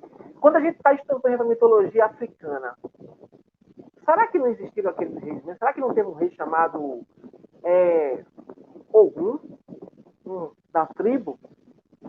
É possível. Não tem como dizer que é uma mentira. Mas certamente, depois que ele morre, ele é mitologizado. Ele é colocado numa categoria acima dos homens comuns. Eles viram heróis. A China, gente, só existe por causa disso. A China existe por causa disso. Você vai estudar na China, a China acredita nisso. Eles contam a história deles a gente acha que conta a partir da Revolução Comunista, né? Não conta mais não. Já contou, mas não conta mais não. Eles começam a contar a partir dos imperadores. E os primeiros imperadores chineses, por exemplo, são todos mitos. Fuxi, que ensinou a escrita, ensinou a escrita, ensinou as formas de você fazer o I Ching. Você tem o que eu gosto muito, que eu sou culturista, né? Então você tem o Imperador Amarelo, Huangdi, que criou a medicina. Aí você diz, será que Huangdi existiu? Provavelmente existiu. Mas será que ele criou a medicina? Provavelmente não, mas até o livro dele, que é o Neiding, né, o Tratado da Acupuntura, da Medicina Interna, se diz que é fruto de várias obras futuras. Mas para todo mundo é ele quem criou. Então a teoria diz assim, talvez tenha alguma coisa de histórico no meio. Só que não é isso que importa. O outro vai dizer o seguinte, o mito deve ser interpretado pelo sentido mais profundo. Não é o que ele disse sobre o que aconteceu no passado, mas o que ele disse que está acontecendo hoje e vai acontecer no futuro. O mito teria um valor atemporal. Essa tradição aí, gente, ela vai crescer dentro de uma coisa chamada Escola de Alexandria do Egito. Tá? Grave esse nome, Alexandria do Egito. Alexandria é fruto de um camarada chamado Alexandre Magno, que com 22 anos conquistou o mundo inteiro. O que é que fez Alexandre Magno conquistar o mundo inteiro? O pessoal da geografia vai dizer assim, ele dominou as áreas ali importantes, menos o Afeganistão, né? O Afeganistão ele não conseguiu dominar. O Afeganistão é o celeiro dos impérios. Acabou de sair mais um agora por isso. Você vai dizer assim, ele tinha o historiador pode dizer, não, ele tinha uma capacidade bélica melhor. Bom, gente, não é só isso. O Império Persa era muito maior que o de Alexandre. fez Alexandre conquistar o mundo? Eu vou dizer a vocês, o mito, esse nada que é tudo. Alexandre era motivado por um mito que ele era descendente de Aquiles e que o dever dele sagrado era unificar a Grécia e levar o conhecimento grego ao mundo inteiro. É real isso. É isso que Alexandre acreditava, era isso que ele fazia os seus heróis acreditarem. É muito comum você ver alguns historiadores dizer assim, não, Alexandre não acreditava nisso não, Alexandre estava enganando o povo, está enganando as massas, com esse discurso burguês, né? Mas isso é anacronismo. O que convenceu aqueles homens a andar de cavalo, atravessar rio, para chegar até a Índia, era a convicção que Alexandre era divino. E isso foi confirmado, inclusive, quando ele chega no Egito. Que sabiamente os egípcios dizem assim, você tem tudo para ser faraó. Menino, você, a cara de faraó, porta de faraó, por que você não vai ser faraó? Vem aqui que a gente vai ser faraó. Alexandre se derreteu com aquele negócio, foi nomeado faraó, e aí vai estabelecer uma dinastia lá, né? Ptolomeu, né? Ptolomaico, que aí é uma outra história, e lá ele vai criar várias cidades chamadas Alexandrias. A Alexandria mais importante para nós é do Egito. Existe até hoje na cidade, porque tinha a maior biblioteca da época. A Biblioteca de Alexandria. Né? E lá vai surgir o quê? Os primeiros teólogos cristãos e judeus. Filo de Alexandria, que vai interpretar o livro de Gênesis, dizendo assim, não é preciso acreditar que 6 dias são 6 dias. Filo aplica as ideias, né? Essas ideias que estou falando aqui, de interpretar o livro de Gênesis como tendo mitos e outros sentidos. Como é que Deus não sabia o que aconteceu? Ele esqueceu onde estava Adão? Adão se perdeu? Claro que não. Deus sabe de tudo. Ali é um sentido mais profundo. É um sentido alegórico. Você tem a questão da alegoria, o mito como alegoria. O mito como uma chave que ele chama para um conhecimento mais profundo. Isso vai se desenvolver por alguns padres orientais, como Orígenes. Só teve um erro na vida, só interpretou uma coisa literal e se arrependeu profundamente sobre isso. Você tem Clemente de Alexandria. E as Alexandrias, elas eram também locais em que você tinha a transmissão de ideias do Ocidente com ideias que vinham do Oriente. Porque Alexandre chegou a estabelecer uma Alexandria na Índia. Ele uniu, gente, o mundo. O primeiro cara que conseguiu, com 22 anos, uniu o mundo. Já pensaram o que é isso? Quando ele morreu, o mundo... Havia um mundo. O Oriente e o Ocidente tinham se encontrado. Havia um mundo. Troca de informações, de ciência. Com 22 anos. O que fez o cara? Ele acreditava no mito. E ele fez um monte de gente sair de um lugarzinho que ninguém sabia que existia, Macedônia, e chegar até aí. O mito é o nada que é tudo. Porque o mito nos move. E ele acreditava que o comportamento dele ele ia se espelhar em Aquiles. Aí você pergunta, Aquiles existiu? Não sei. Mas quer que eu diga uma coisa? Nesse momento aqui nem faz diferença. Porque o mito de Aquiles existe. O mito de Aquiles é real. Se Aquiles existiu ou não. A escola de Alexandria. Certo? E as teorias modernas? Bom, essa questão aqui do mito como uma alegoria sobreviveu até a Renascença. Até a Renascença sobreviveu. Por exemplo, a igreja, ela não dizia que tinha só um sentido da escritura, ela tinha 4 sentidos da escritura. O sentido literal, o sentido moral, o sentido alegórico. Ela tem 4 sentidos da escritura. Com a Renascença, você teve um movimento que buscou o quê? Recuperar a historicidade das coisas. É na Renascença que começam as origens das ciências humanas. Né? Tem um cara que escreve um livro chamado Nova Ciência, Giambattista Vico, que é um livro chamado Nova Ciência. Então ele vai dizer que você tem que voltar às fontes. Ab fontes é o lema dos humanistas. Os humanistas não veem com bons olhos essa tradição aí. Estão mais próximos da tradição lá em cima de Xenófanes. Então, eles começam a se aproximar de uma outra forma que existia no cristianismo, chamada Escola de Antioquia, na Síria. Não vou falar sobre isso, é uma aula de teologia, não importa aqui. Mas lembra que eu disse a vocês que teologia é importante? Olha aí. como é importante a teologia. Até para negar a teologia, tem que estudar teologia. Marx, para poder negar o cristianismo, tentar negar o cristianismo, primeiro tem que estudar teologia. Sabiam disso? Marx era discípulo do Feuerbach. Inclusive, no livro dele, diz assim, tudo que eu for dizer sobre teologia, Feuerbach já disse. Feuerbach é meu mestre. É isso lá. Agora, as pessoas não leem Feuerbach, nem leem Marx direito. Vamos lá. O que acontece, gente? Aqui você tem, com o surgimento da Renascença, o declínio do mito. O mito passa a ser visto como mentira. E busca saber a verdade factual, a verdade histórica das coisas. Só vale o que for verdadeiro. Depois só vale o que eu puder pesar e medir. Né? Então, na ciência moderna, você tem um movimento chamado iluminismo. O iluminismo nega os mitos. Apesar de criar outros mitos. Rousseau cria um mito. Mito do bom selvagem, mas não vou falar sobre isso aqui. Mas nega-se o mito em nome da ciência. Você tem isso claramente no autor chamado Auguste Comte. Professor, isso não tem nada a ver com a gente, não. Você já leu A Bandeira do Brasil? Você acha que essa palavra ordem e progresso veio de onde? Você acha que o golpe da República de 1889, ele veio de onde? Das ideias de Auguste Comte. Olha aí como a filosofia importa. Não é uma questão de devaneio, importa. Auguste Comte, ele vai criar a teoria das idades. Ele vai dizer que a primeira fase do homem é a fase mítica. Mas o homem tem que evoluir para a fase científica, que era a fase do positivismo. O iluminismo, ele vai tentar eliminar o mito da experiência humana e substituí-lo pela a luz da ciência. Pois bem. Deu certo? Não deu certo? Não vou entrar nesse detalhe agora.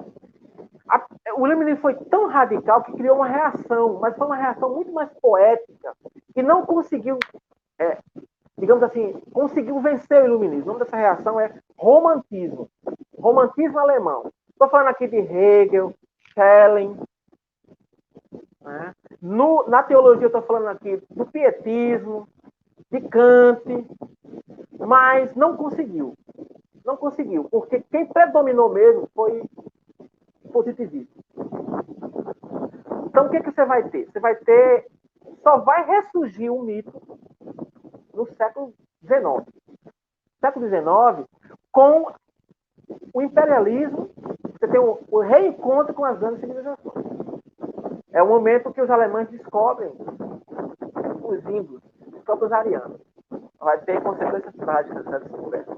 Os alemães descobrem os arianos. Os ingleses descobrem os chineses. China, né? Depois de ter dopado a Inglaterra, depois de ter dopado a China com ópio, que a gente acha que essa discussão de droga e política é nova. Não é antiga. Já tinha essa ideia de dopar um pouco para poder dominá-lo. Os ingleses fizeram isso. Eles descobrem a China. E aí, como é que vai comparar isso? Então, vai surgir uma disciplina chamada mitologia comparada e as teorias modernas sobre o mito. É ela que eu vou falar agora, já está caminhando para a terceira parte. Ao final, são as teorias modernas. Né? Que teorias são essas? Eu selecionei algumas dessas teorias aqui para vocês. Vou brevemente explicá-las, lembrando que cada uma delas mereceria uma aula ou duas, mas eu vou deixar isso aí para os professores de vocês fazerem. Eu vou só citar para vocês que teorias são essas, teorias modernas. Vamos lá. A primeira dessas teorias é chamada de animismo. Animismo de ânima. A pergunta é, como é que surge essa crença em alma? O cara que vai criar as teorias chama-se Edward Taylor, ou Taylor. Eu gosto de chamar de Taylor. Ele cria uma teoria que é o seguinte. O animismo se dá pelo seguinte. As pessoas não conseguem explicar corretamente os elementos da natureza e elas, para não ficarem sem explicação, elas dão uma explicação errada, fruto da ignorância intelectual delas, que é um mito que vai gerar religião. Então, a religião, na verdade, não é nada que uma falsidade de explicação do mundo físico. Então, as pessoas ouvem o trovão, não sabem o que é o trovão, dizem que é Tupã falando, porque são ignorantes. Certo? Elas acreditam, por exemplo, que o dilúvio foi criado por Deus, mandado por Deus, como a gente sabe que foi o derretimento da calota polar. Então, por exemplo, elas não sabem o que é o sonho. Elas não têm condição de estudar neurologia, elas não sabem o que é o sono REM, elas não têm um eletroencefalograma, então não sabem o que é o sonho. Então elas dormem, aí uma pessoa morreu, ela dorme e vê a pessoa no sonho, ela acha que a pessoa está viva, mas ela tenta tocar e não pega, então ela vai criar a noção de alma. Então, o mito é uma doença da linguagem. A religião também. Que vai ser curada por quem? Vai ser curada pelo remédio da ciência e pela terapia da filosofia analítica. Aí é uma provocação para Tiago, né? É a teoria da primeira parte do Bertrand Russell, né? A filosofia analítica vai curar a linguagem, vai deixar uma linguagem pura e perfeita. A segunda teoria é um pouquinho mais elaborada e é muito mais influente que a primeira. A primeira, gente, funciona, digo assim, os ateus que estudaram um pouco, certo? Essa daí, a segunda é mais avançada.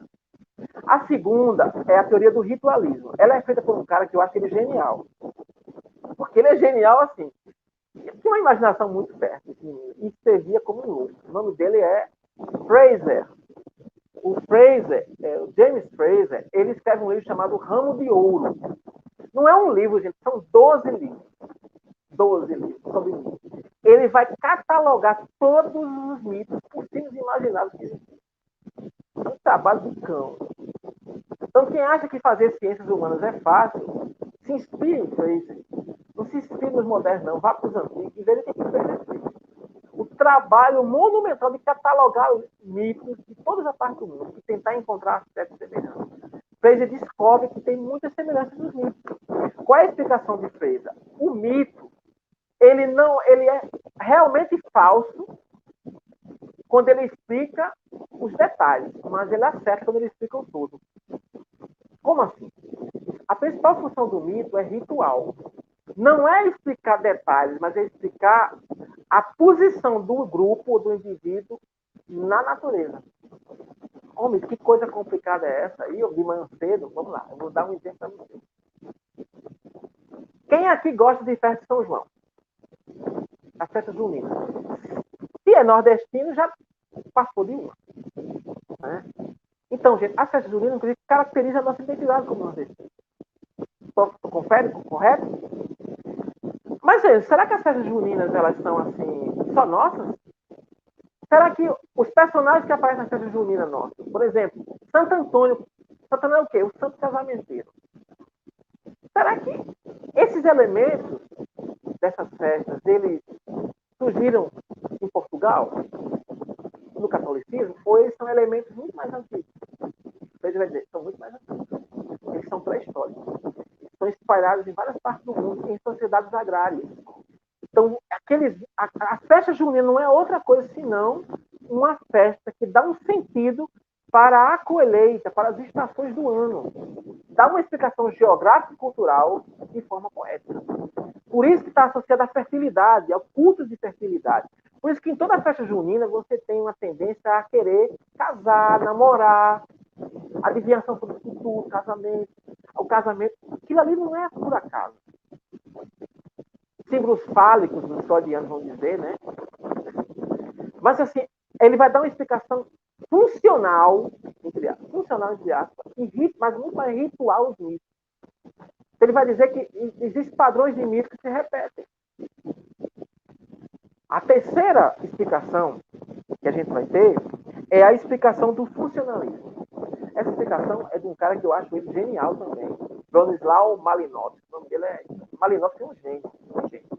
Até hoje, assim, a gente divide a história da antropologia entre antes e depois de Malinowski.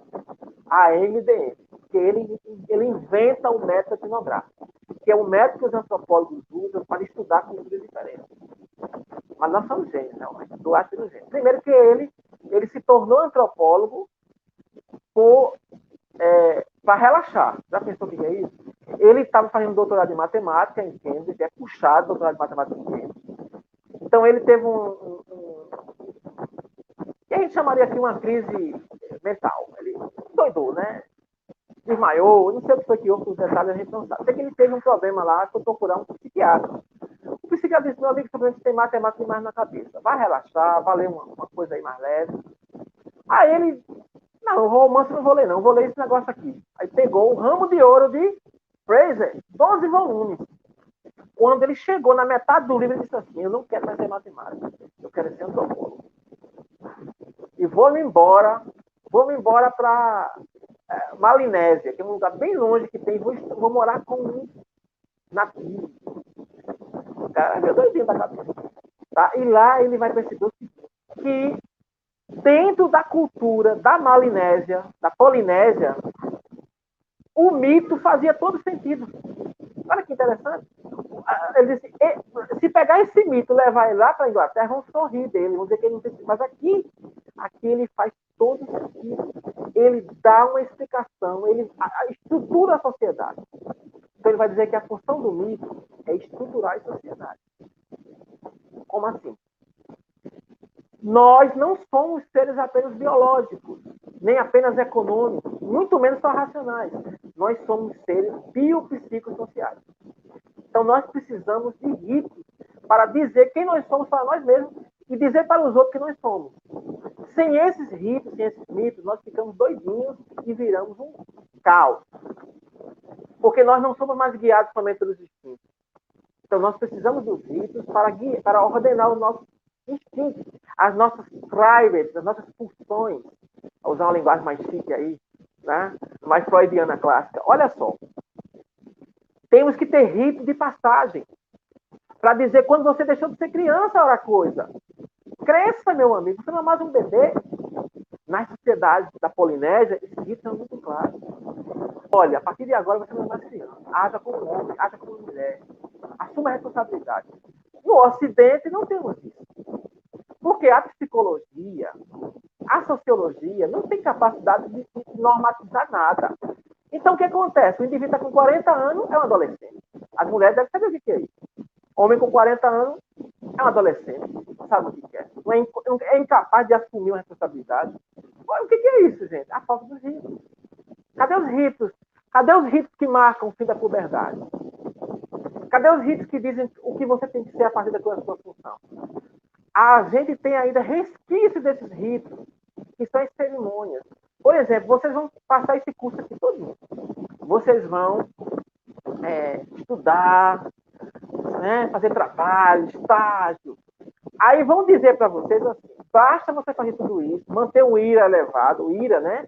O aluno irado é aquele aluno que tem as melhores notas, que vocês vão se formar. É mentira, vou não. Que vai garantir que vocês são agora técnicos, tecnólogos, é um ritual de passagem, chamado colação de grau. Com roupas especiais, palavras especiais, gestos especiais. É tudo simbólico. Tudo isso. E a origem disso, sabe onde é que está? A origem disso está em rituais antigos da Idade Média. Até as roupas que vocês vão usar. Eu sou ateu do PCO, PLXT. Vai ter que botar a beca. A bequinha que lembra a mortificação da carne, a dedicação ao que você vai ter agora nas coisas espirituais. Você agora é um brahmana, é um sacerdote. Bota a batina, filha. Bota a batina, filha. Você vai cobrir a sua cabeça para proteger dos maus influências dos espíritos. Lembrar que tem alguém acima de você. Bote o capelo. Não bote não esse forme. Se forme, não bote não. Na universidade tinha um pessoal assim, né? Não vou, eu recuso. Aí disseram, está resolvido. Você vai fazer só você e o reitor. Aí é pior ainda. O cara só com aquela veste, o reitor, e o cara tem que fazer toda mundanga. Tem. Porque são ritos. Sem os ritos, nós adoecemos. Por exemplo, o rito mortuário. Ele é essencial para a saúde mental. Se você não vivencia um rito mortuário, você não consegue trabalhar bem o seu luto. E você vai adoecer. O luto torna-se selvagem, ele volta como depressão. Esse é um dos danos que a gente está vendo agora com a pandemia.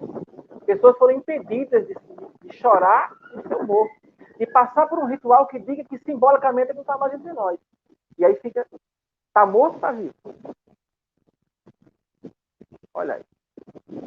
Dê uma olhadinha como é a questão do... O Malinov chama a atenção. O rito tem uma importância social. O rito e o mito.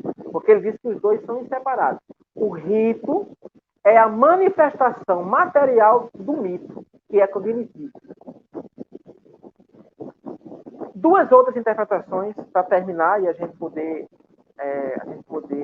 discutir aqui, né, o nosso abrir para as perguntas. A segunda interpretação é dada pela psicanálise. A psicanálise vai dar duas interpretações para isso. A primeira interpretação é de um positivista chamado Sigmund Freud, que ele vai... Alguns dizem, depois de ter estudado muito a cabala judaica, está aí uma outra discussão, depois de ter muito estudado a cabala judaica, porque ele era filho de um rabino, ele vai criar uma teoria de que existe, na verdade, duas manifestações, não são duas, são três, mas para a gente simplificar, né? Eu vou entrar aqui na topografia psíquica do aparelho mental de Freud, mas basicamente é o seguinte: a maior parte do que nós fazemos, que nos conforma, não é o que nós dizemos, é o que nós sentimos e nem sabemos. Então você tem uma parte do seu comportamento que é consciente, tem uma parte do seu comportamento muito maior, que é inconsciente, e no meio tem alguém tentando relacionar as duas, que a gente chama de ego. Você tem um superego, o ego e o id. Né? Então você tem aí, na verdade, o consciente, o subconsciente e o inconsciente. Freud vai dizer que os mitos são essenciais para ter acesso à camada mais profunda da mente. Então, ele vai dar um novo sentido aos mitos, que é um sentido diferente do sentido dos mitos clássicos, mas vai dizer assim, o mito de Édipo, por exemplo, ele explicaria não uma questão histórica ou uma questão só dos gregos, não. Ele explicaria conflitos internos dos desejos humanos. Então, vocês conhecem o mito de Édipo, né? Édipo e Jocasta, vocês conhecem. É essa linha. Outro discípulo, não é discípulo, outro amigo de Freud, que não era discípulo de Freud, né? Para discípulo de Freud, outro amigo de Freud, chamado Carl Gustav Jung, foi mais fundo que Freud. Enquanto Freud ele saiu da cabala para a neurologia, Jung saiu da neurologia para a alquimia. Isso é uma outra discussão. Jung viajou fundo na questão da mitologia.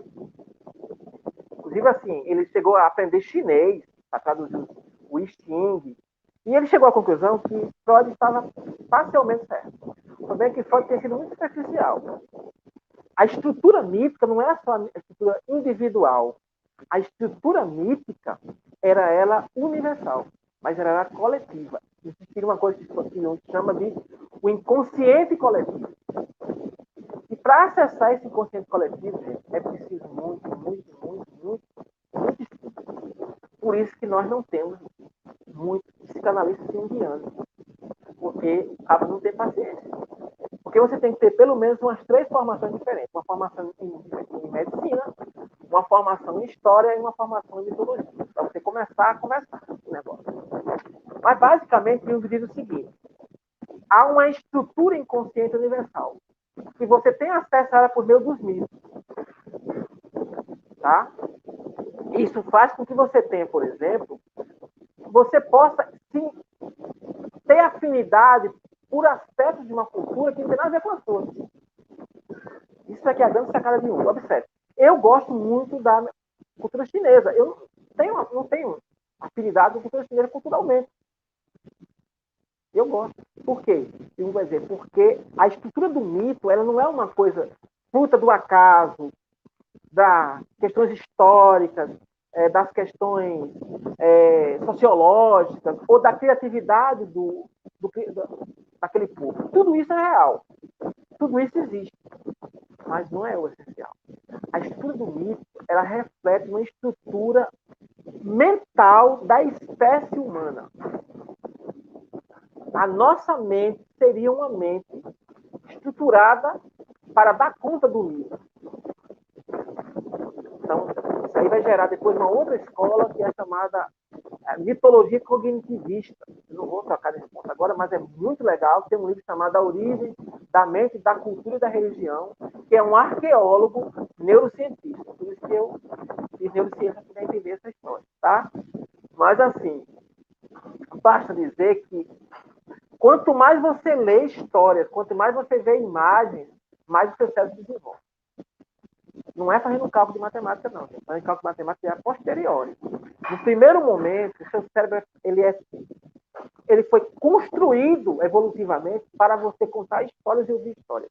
Nós gostamos de contar histórias e histórias, porque nós nascemos assim, em torno de uma fogueira, ouvindo essas histórias.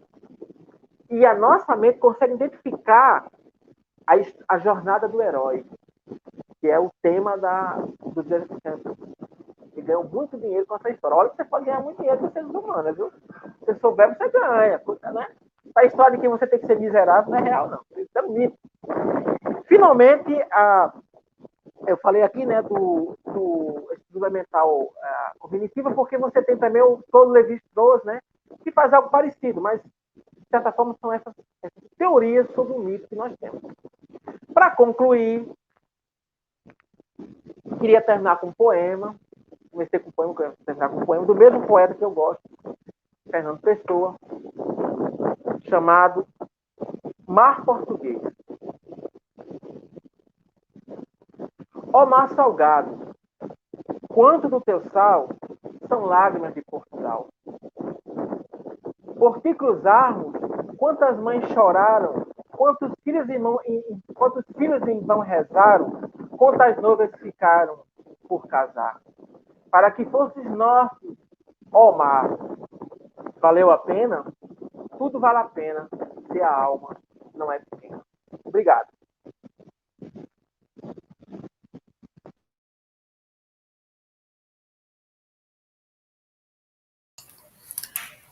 Muito bem, obrigado, professor Hodgson. Que palestra, que diálogo, que conversa maravilhosa.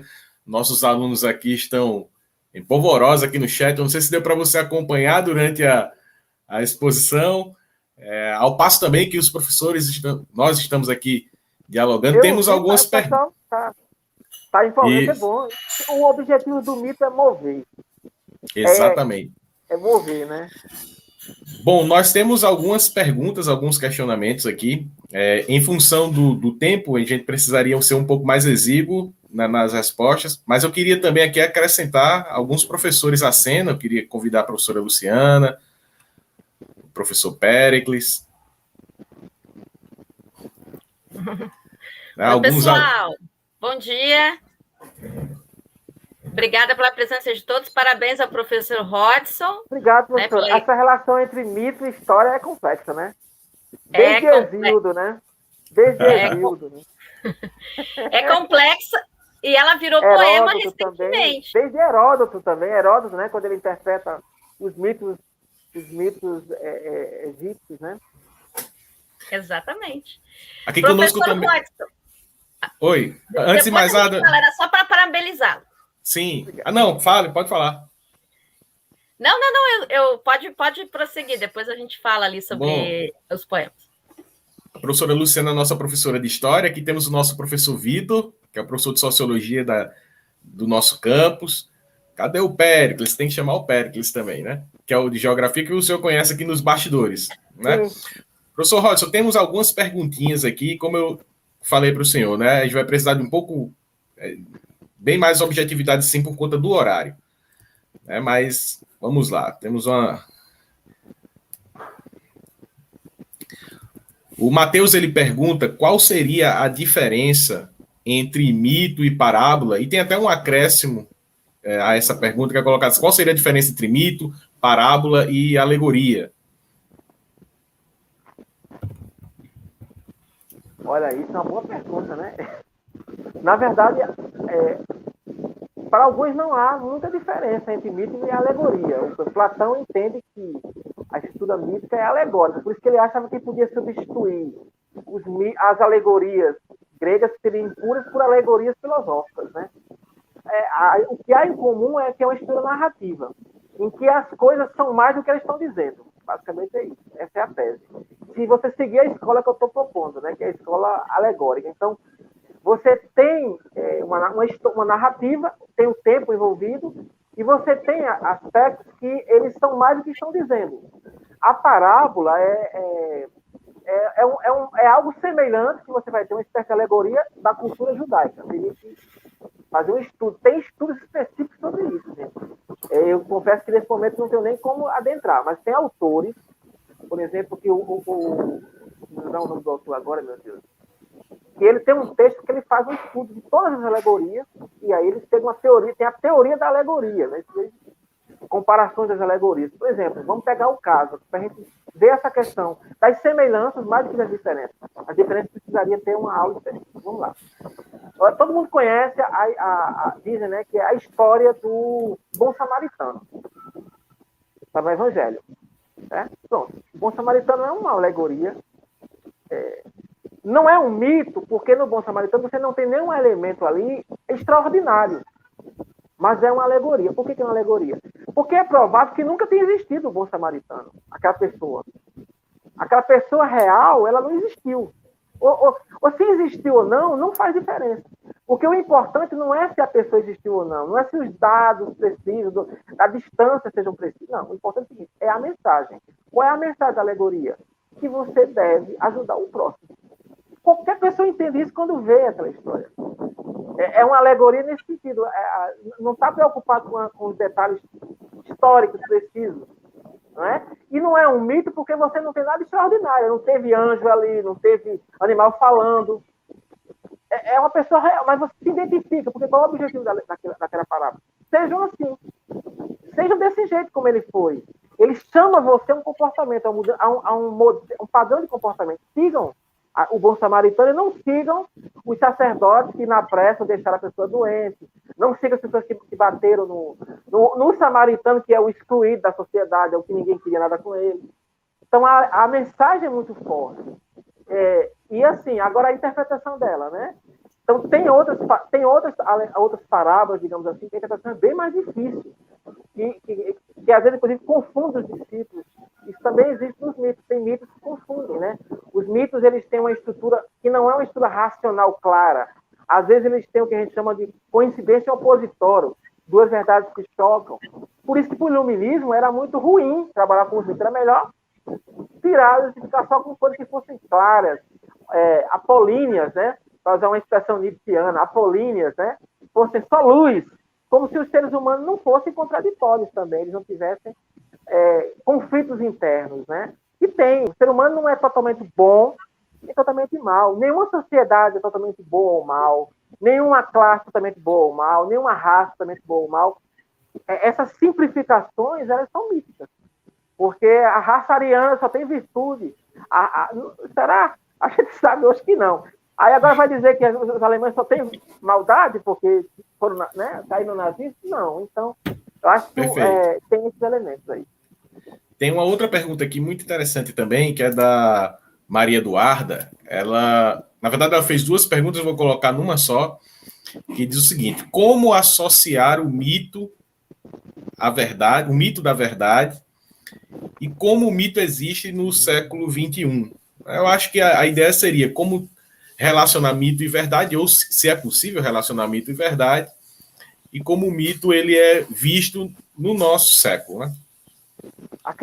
O mito tem uma verdade. Agora, a verdade do mito nem é a verdade da ciência, nem é a verdade da filosofia. É uma outra verdade. É isso que eu quero dizer. Agora, como é que você vai... Aí eu estou assim, então, quem está certo? Qual dessas verdades estão certas? Eu diria que depende...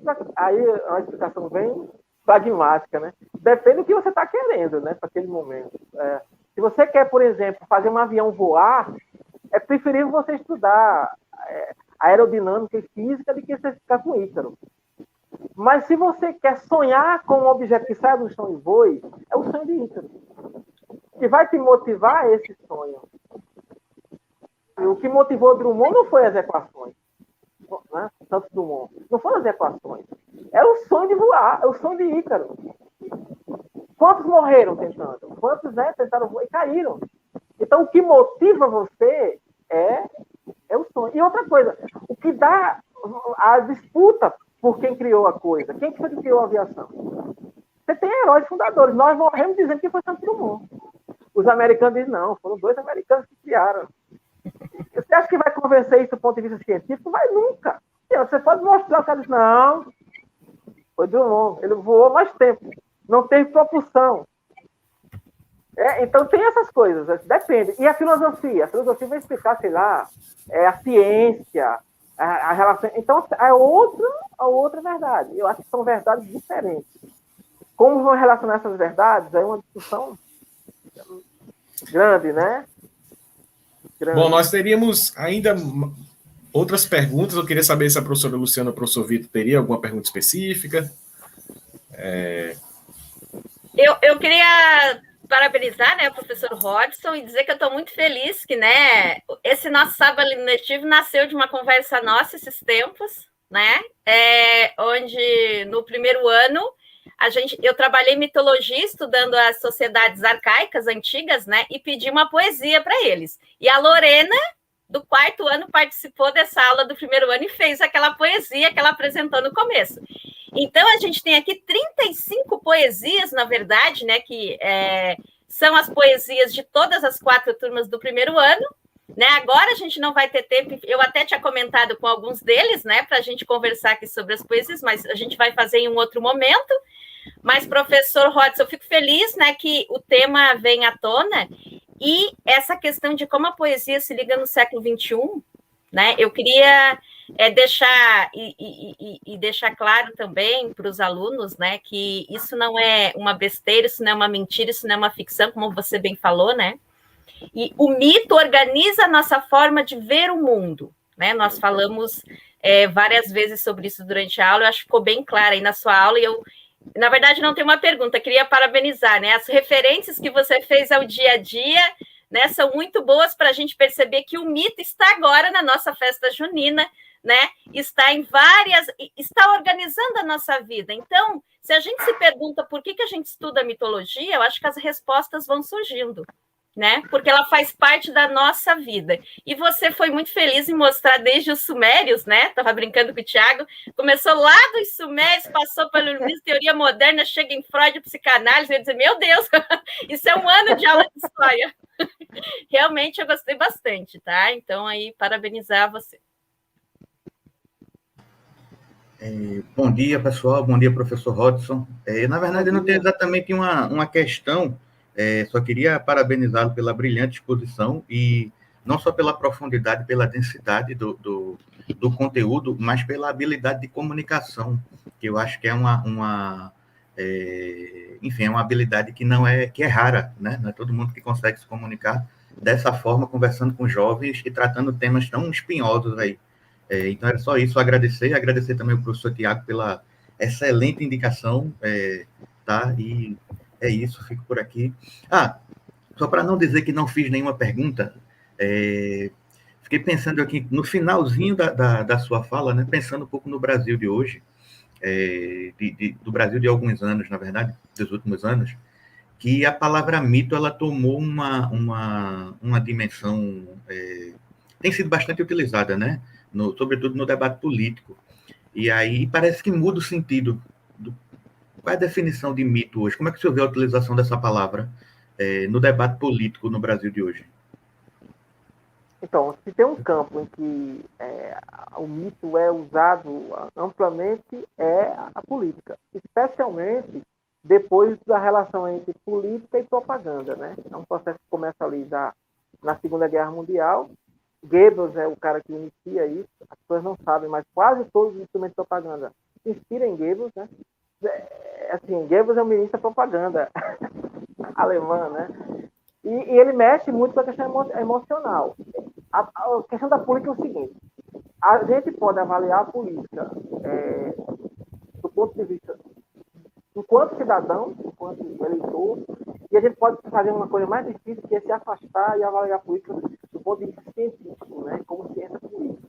Eu acho muito difícil nesse momento, porque há uma... Digamos assim, a sociedade está saturada e é um conflito muito grande. Mas veja só, o uso do mito na política é muito antigo. É muito antigo. E sempre aconteceu. Porque você precisa pegar um indivíduo comum, retirar todos os defeitos dele e transformá-lo numa espécie de para-choque de todas as virtudes. Você precisa criar esse mito, e esse mito tem que ser vendido, e a pessoa tem que se apropriar desse mito e dizer assim, eu sou ele. Inclusive, assim, eu não admito que ele tenha defeito. Se ele tiver defeito, eu tenho defeito. É um pouco narciso, né? Então, esse processo, ele aconteceu há muito tempo. Veja só, você tem que criar a ideia, vou dar alguns exemplos na história do Brasil. O pai dos pobres. Você tem que criar um indivíduo que ele simbolize a pobreza. Ele não tem interesse pessoal, ele tem interesse de servir o povo. Pode ter sido, pode não ter sido, mas isso é uma construção de propaganda. Depois você cria o mito do indivíduo que é o filho do Brasil incorruptível. Ele não tem vontade nenhuma dele roubar, porque ele não tem roubo. Mas como se a gente sabe que o Brasil tem? Como é que ele não vai ter? Não, ele não tem. Ele é um indivíduo, é um semideus. Ele não tem defeito. Ele não, entendeu? Até o fundo dele cheira. Aí depois você vai criar um indivíduo que sozinho ele vai mudar o mundo todo, ele vai salvar todo mundo, é o salvador, é o redentor. São aparelhos discursivos. A que ponto a gente está disposto a avaliá-los e que condições a gente tem de lidar com eles? Porque eu digo assim, a política sempre vai ter mito. Porque você não vai fazer um discurso mostrando seu defeito. Eu, por exemplo, sei lá, eu traí minha esposa, mas eu acho que isso não quer dizer nada. Ninguém faz isso. O cara é... Eu não gosto de criança, tenho horror a criança, eu sou autista, ninguém faz isso. O político vai beijar a criancinha, o político vai ser sempre a família perfeita, porque é um mito. É um mito. E aí, gente? Aí quem vai julgar este mito? Porque não tem como, porque as pessoas dizem, não, vamos substituir esse daí pelo verdadeiro político. Não há o verdadeiro político.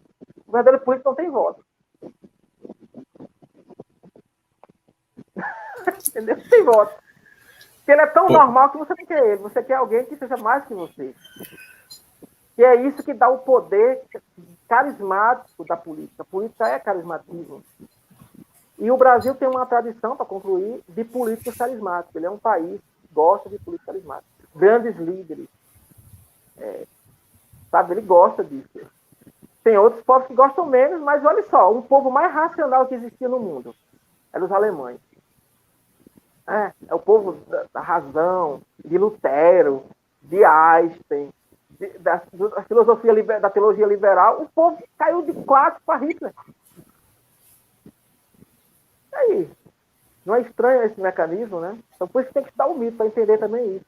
A capacidade que tem um povo que é tão culturalmente superior, de chegar ao limite da barbárie, de tudo é permitido em nome daquele líder. Por isso que a política também é perigosa, né? A política pode nos atrai, como a lâmpada atrai aquelas mariposas, né? A gente é atraído pelo... Chega lá e pode ser. Então nós, por exemplo, temos que sempre manter um pé atrás das grandes narrativas políticas, até das nossas. Obrigado, professor Robson. Aqui em nome dos professores da área de humanas, bem como do campus de Catolé do Rocha, onde você vai ser sempre bem-vindo, tá, professor? Apesar de nós estarmos num ambiente virtual, mas certamente se nós estivéssemos em caráter presencial, o senhor seria efusivamente acolhido por todos. Agradecemos pela exposição. De fato, o que o professor Vitor falou aqui, eu faço uso, realmente é uma habilidade rara de comunicar temas tão complexos, tão difíceis, para uma audiência jovem e causar toda essa reação. Então, nós agradecemos mesmo. Parabéns ao campus de Catolé do Rocha por prover os sábados letivos a todos os nossos alunos. Nós já estamos nos aproximando agora das 11 horas da manhã, que se dá o encerramento. A lista de chamada, pessoal, já está aí no chat. Então, aqueles que ainda não tiveram acesso, passem e voltam um pouquinho as conversas para buscar. E eu acredito que é isso, né, professora Luciana, professor Vitor? Damos por encerrado, então, o nosso sábado letivo, agradecendo a todos, professor Rosa, professores e alunos. Bom sábado e bom final de semana. Parabéns a todos, parabéns aos alunos. Tchau.